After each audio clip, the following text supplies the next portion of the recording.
एक रुपये में सब एक घाटी में एक बहुत ही अमीर सौदागर रहता था। उसके एक ही बेटा था, पर वह अपने उससे खुश नहीं था।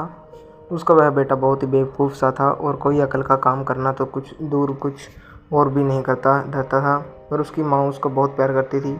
वह उसके लिए अच्छा ही अच्छा सोचती थी। धीरे धीरे वह लड़का बड़ा हो गया और अब शादी के लायक हो गया। उसकी माँ ने अपने पति से कहा कि अब बेटा बड़ा हो गया है, सो वह उसके लिए कोई अच्छी सी लड़की ढूंढकर उसकी शादी कर दे। पर वह सौदागर अपने बेटे की बेवकूफ़ियों पर इतना शर्मिंदा था कि उसने अपने मन में यह तय कर रखा था कि वह उसकी शादी कभी नहीं करेगा। उधर उसकी माँ उसकी शादी की बहुत चिंता कर रही थी। वह तो बहुत दिनों से उसकी शादी का सपना देख रही थी कि कब मेरा बेटा बड़ा होगा और कब मैं उसकी शादी करूँगी।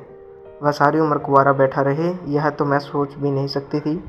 उसने अपने बेटे की शादी के लिए बहुत कोशिशें की। उसने अपने पति को उसकी अक्लमंदी के कई लक्षण बताए, कई अक्लमंदी के काम बताए ताकि उसका पति उसकी शादी कर दे।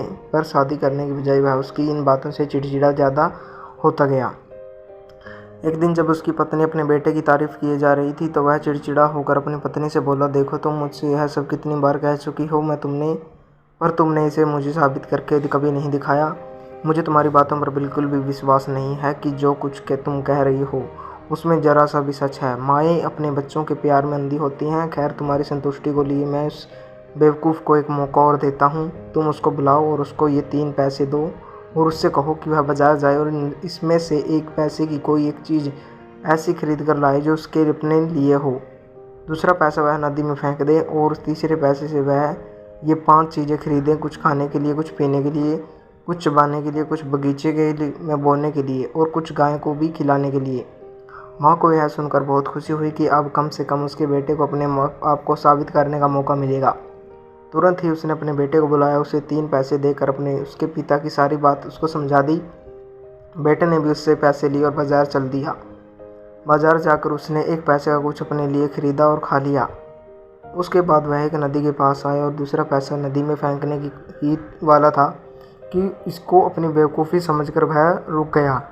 इसको नदी में फेंकने से क्या भला हो सकता है? अगर मैं 1 पैसा नदी में फेंक देता हूँ तो मेरे पास केवल 1 पैसा ही बच जाएगा और फिर इस 1 पैसे से मैं ऐसा क्या खरीद सकता हूँ जो खाने का भी हो और पीने का भी हो, चबाने वाला भी हो और बगीचे में बोने वाला भी हो और साथ में गाय के खाने वाला भी हो, जैसा कि उसकी माँ ने कहा था। और अगर मैं इसे नदी में नहीं फेंकता हूँ तो इसका मतलब है कि मैं माँ का कहना नहीं मानता। वह इसी सोच में पड़ता था और किस्मत से उसी जगह वहाँ से एक लोहार की बेटी जा रही थी। उसने देखा कि नदी के किनारे एक लड़का उदास खड़ा है। उसने उसको वहाँ इस तरह खड़े देखकर उसने उससे पूछा कि क्या बात है, वह इतना उदास क्यों खड़ा है। उसने उस लड़की को वह सब बताया जो उसकी माँ ने उससे कहा था।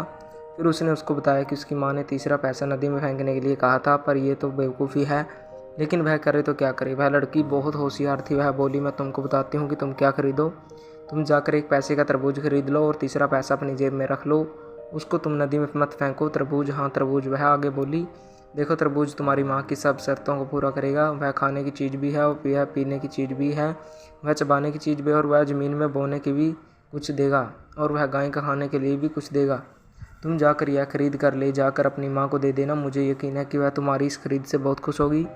सो उसने ऐसा ही किया। जब उसकी माँ ने अपने बेटे की अक्लमंदी देखी तो वह बहुत खुश हुई। उसको लगा कि उसका बेटा वाकई बहुत अक्लमंद है। वह तुरंत ही अपने पति के पास दौड़ी गई और उस तरबूज को दिखाकर बोली, देखो ये मेरे बेटे का काम है। तरबूज देखकर वह सौदागर भी आश्चर्य में पड़ गया। वह बोला, मुझे विश्वास नहीं होता कि यह काम उसने खुद किया है। उसे तो अकल ही नहीं है। ज़रूर किसी ने उसको यह करने की सलाह दी है। फिर उसने अपने बेटे की तरफ देखा कर उससे पूछा, तुमसे यह करने के लिए किसने कहा? वह बोला, एक लोहार की लड़की ने मुझे यह सलाह दी थी। सौदागर अपनी पत्नी की तरफ देखकर बोला, देखा तुमने, मुझे मालूम था कि यह इस बेवकूफ़ का काम ही नहीं है।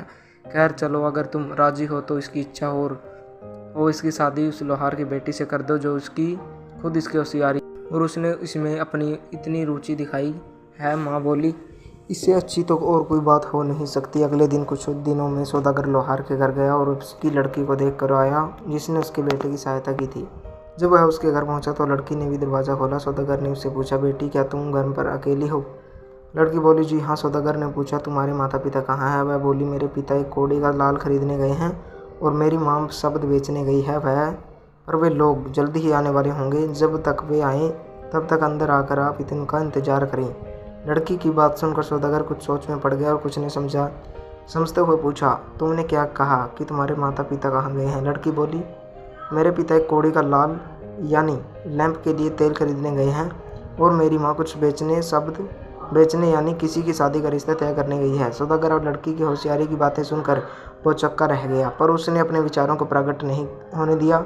इसी समय लोहार और उसकी पत्नी घर वापस लौट आए। वे अपने घर में इतने बड़े और अमीर सौदागर को देखकर बहुत आश्चर्यचकित हुए। उन्होंने उसको सलाम किया और पूछा, आपने इस गरीब के घर आने का क्यों कष्ट कैसे किया? सौदागर बोला, मैं अपने बेटे के लिए आपकी बेटी का हाथ मांगने आया हूँ।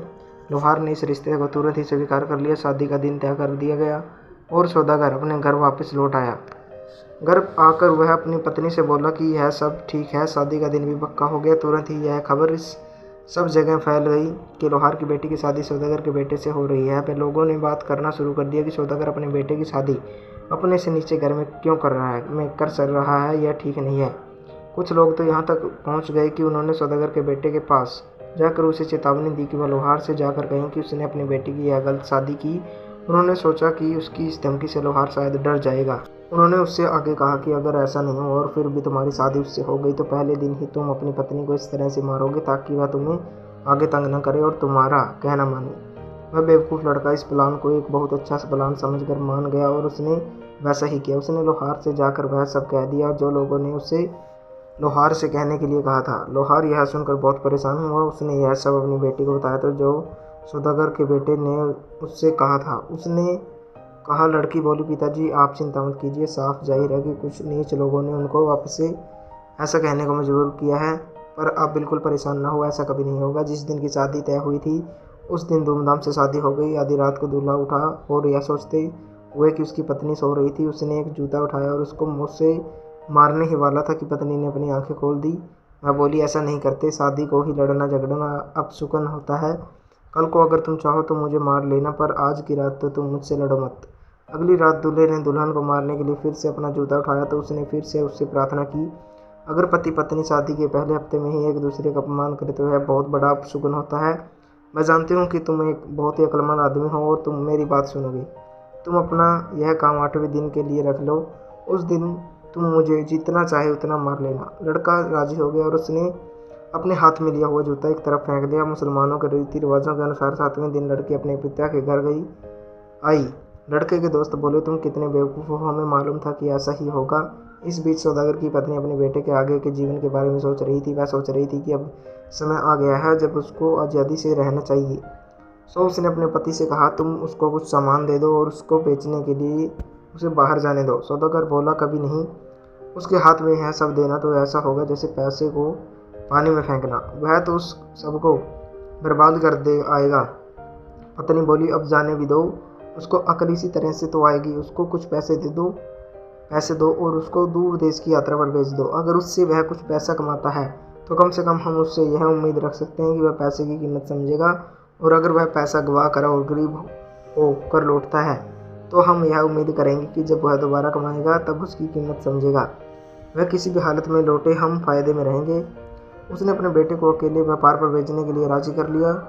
उसने अपने बेटे को बुलाया, उसको कुछ पैसे दिए, कुछ सामान दिया और कुछ नौकर उसके साथ करके उसे व्यापार करने भेज दिया। इस तरह वह नौजवान सौदागर अपने नौकरों के साथ व्यापार पर चल दिया। उनका कारोबार बहुत दूर नहीं गया था कि वे सब एक बहुत बड़े बगीचे के पास से गुजरे। उस बगीचे के चारों तरफ एक बहुत ऊंची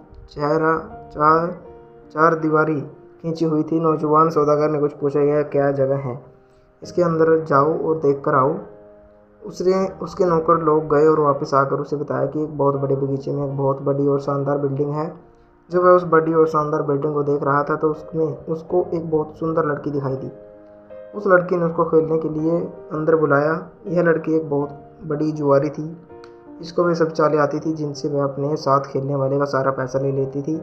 वह सारा पैसा हार गया। बाद में उसकी पत्नी आई और उसने अपनी बुद्धि से सारे पैसे वापस लिए और व्यवहार करके अच्छे पैसे कमाए। तो दोस्तों, कैसी लगी आपको ये कहानी कमेंट करके जरूर बताएं। अगर आप हमारे चैनल पर नए हो तो चैनल को सब्सक्राइब करें।